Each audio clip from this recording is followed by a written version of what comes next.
Buen día, licenciada y compañeros.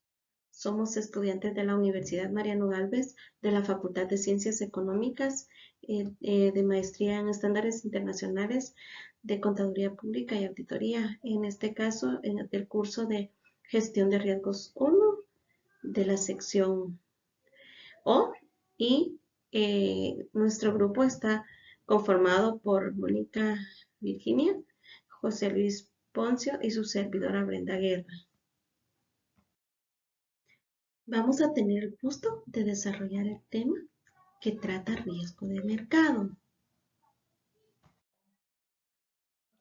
Para definir la palabra riesgo, tenemos que es la probabilidad existente ante un posible potencial perjuicioso o daño. También desde el ámbito empresarial tenemos que es la amenaza de que un evento o acción afecte adversamente la habilidad de una organización para lograr sus objetivos de negocio y ejecutar sus estrategias exitosamente.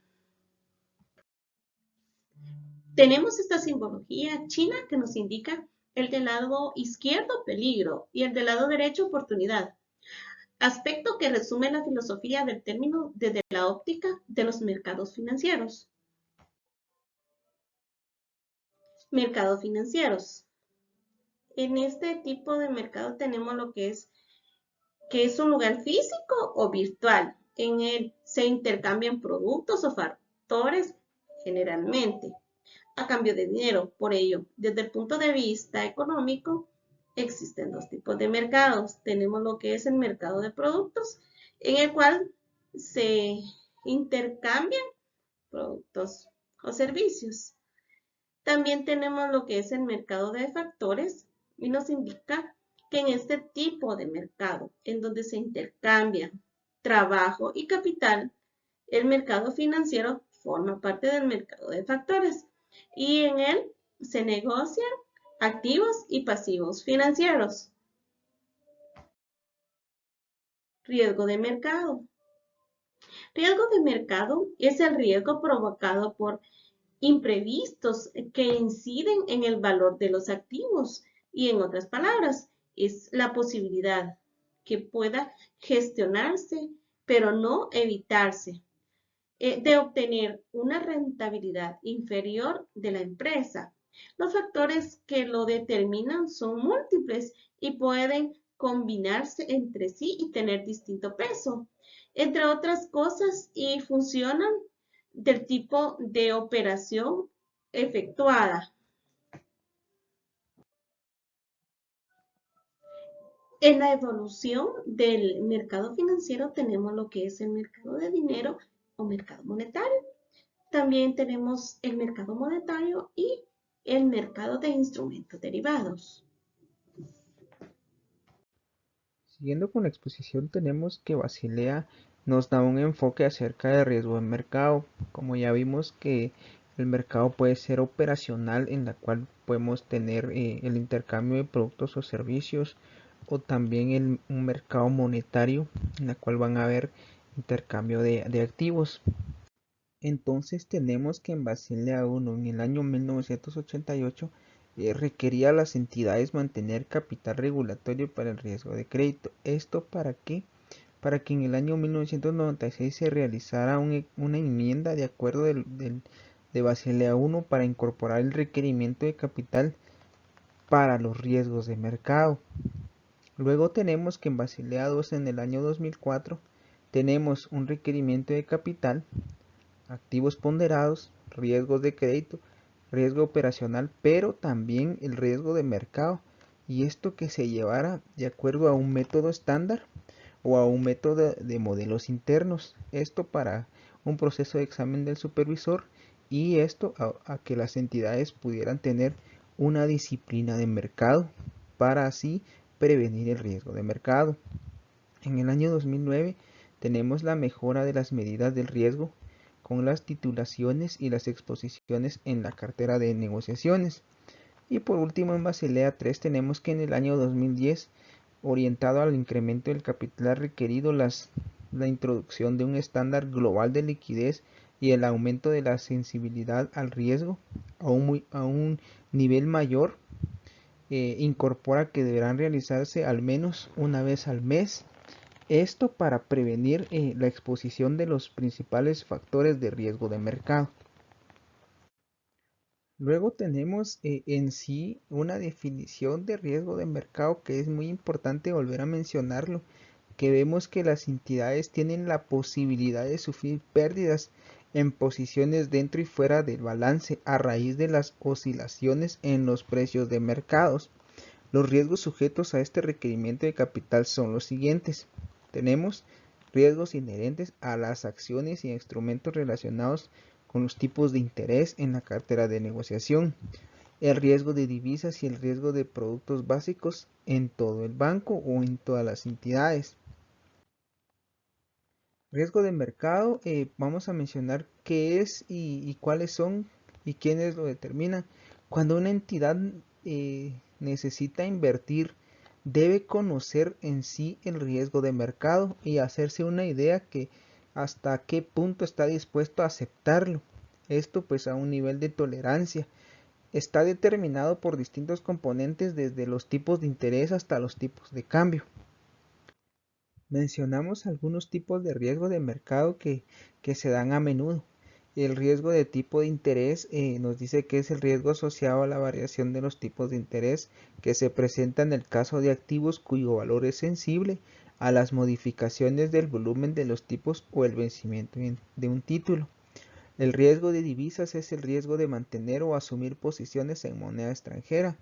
Esto puede incluirse el oro.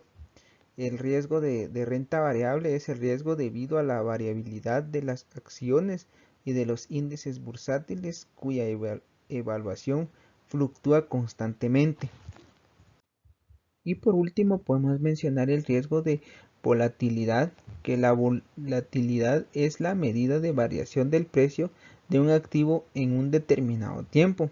En otras palabras, podemos mencionar que esencialmente se trata del índice que describe cuánto y a qué velocidad cambia el valor de un bien. Esto pues podemos explicarlo de otra manera que hoy puede estar a un precio un bien, ya mañana puede estar a otro precio. Esto pues puede variar y puede verse afectado al riesgo de mercado. El riesgo de producto es el riesgo asociado a la variación del precio de los productos, especialmente las materias primas, como los metales y los productos enérgicos, riesgo de materias primas.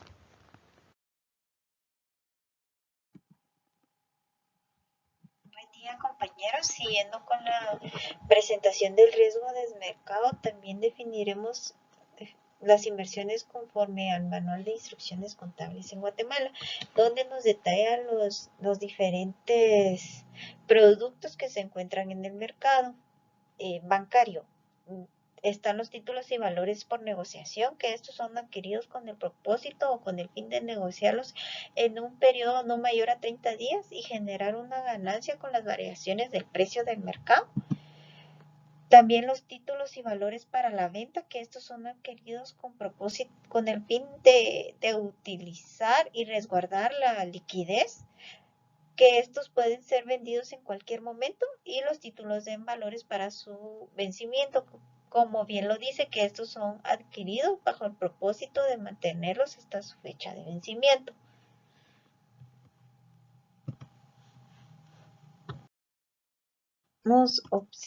El conocimiento de la cobertura de los requerimientos de capital, que estos en primera, según Basilea II, nos menciona todos los requerimientos o exigencias del capital para acciones o instrumentos relacionados que aplican a la cartera de negociación. Según el sistema bancario, valorados estos con prudencia por los bancos, que según lo detalla los precios en el mercado. También la definición de la cartera de negociación. Esta se puede definir como todos aquellos productos que están a la venta dentro del sistema bancario. También los requerimientos de capital en el concepto de riesgos de divisas y de riesgos de productos del mercado son posiciones totales que los bancos tienen bajo una moneda, dependiendo de los productos de cuáles tengan, y dependiendo su valor de discrecionalidad, pueden excluir las posiciones estructurales en divisas. Por el momento, el Comité de Basilea no estima necesarias las exenciones mínimas de los requerimientos de capital para el riesgo de mercado. Solo se tomará a excepción de las divisas y dentro de los cuales también pueden haber parte consolidada que realizan las actividades para poder negociarse. También encontramos la determinación de capital requerido por riesgo de mercado.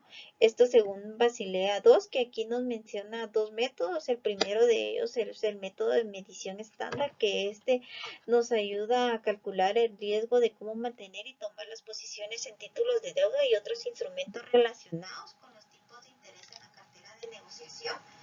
También los instrumentos incluidos como los títulos de deuda que poseen interés fijo o variable, las acciones preferentes o convertibles, los bonos convertibles y la emisión de deuda o acciones preferentes. Aquí también nos menciona que el requerimiento mínimo de capital se expresa en dos cantidades calculadas por separado. Una de ellas es bajo el riesgo específico de cada título, ya sea la posición corta o larga al que esté aplicable el riesgo. Se toma en cuenta que el riesgo específico es aquella exigencia de capital que tiene el riesgo diseñada para proteger frente al movimiento de diversos en el precio del valor en el mercado, ya sea a diferentes factores relacionados con su emisor.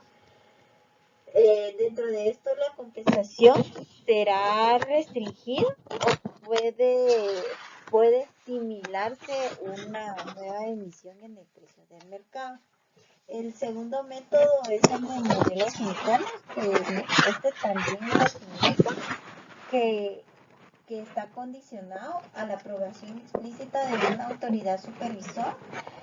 También nos indica que los supervisores del país de origen o del país de la acogida, en que aquellos bancos con actividad sustancial en diversas jurisdicciones intentarán cooperar mutuamente para garantizar que este proceso sea eficiente.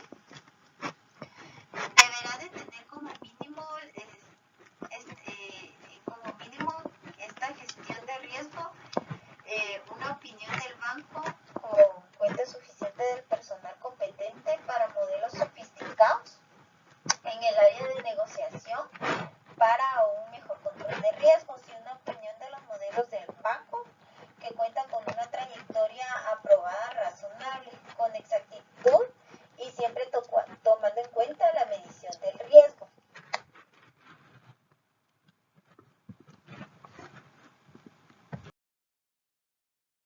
En la siguiente imagen podemos encontrar cómo el método de medición estándar consiste en asignar diferentes coeficientes de especificación de riesgo específico y general para estimar los requerimientos de capital conforme a ponderaciones de las autoridades supervisadas. Y aquí nos indica el riesgo de mercado que se deberá de tomar en cuenta: el riesgo de liquidez, las posiciones de las secciones, las divisas y los productos básicos, dependiendo su método sea específico o general, y el requerimiento del capital según lo establezca.